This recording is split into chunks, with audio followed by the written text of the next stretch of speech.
আজকে মহাসচিবের কাছে প্রশ্ন করতে চাই, আমার নিজের ব্যক্তিগত আজকে বলতে চাই, যখন 4 দলীয় জোট ছিলেন তখন যখন এই যুদ্ধ অপরাধের মামলা হয় ট্রাইব্যুনাল, সেই ট্রাইব্যুনালে তাদের সেক্রেটারি জেনারেল, তৎকালীন সেক্রেটারি জেনারেলের বিরুদ্ধে সাক্ষী দেওয়ার জন্য আমাকে ওয়ারেন্ট পর্যন্ত জারি হয়েছিল। সেই সময় বেগম খালেদা জিয়াকে বললাম, মহাসচিবকে বললাম, ওনারা বললেন যে তুমি যদি এই মুহূর্তে সাক্ষী দিতে যাও তাহলে তো জোট নষ্ট হয়ে যাবে। 1 বার 2 বার 3 বারের বার যখন ওয়ারেন্ট হবে সেই মুহূর্তেও কিন্তু আমরা জোটের কারণে আমরা কিন্তু সেই সময় আপনাদের বিরুদ্ধে যাই নাই।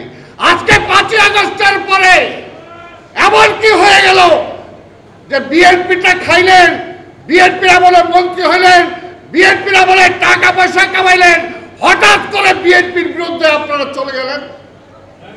কি হলো এমন?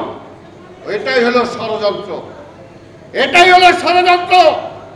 পাকিস্তানের স্বাধীনতার সময় আপনারা ষড়যন্ত্রে লিপ্ত ছিলেন, বাংলাদেশের স্বাধীনতার সময় আপনারা ষড়যন্ত্রে লিপ্ত না, শুধু মুক্তিযোদ্ধাদেরকে হত্যা করার জন্য সেই সময় মাঠে নেমেছিলেন।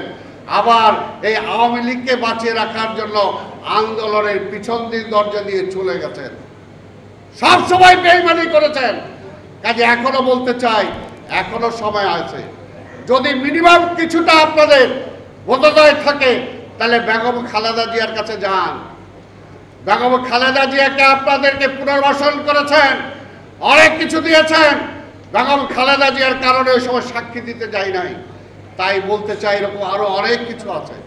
তাই এখনো সময় আছে, আল্লাহর রাস্তায় সঠিক পথে আসেন, জনগণকে বিভ্রান্ত করবেন না।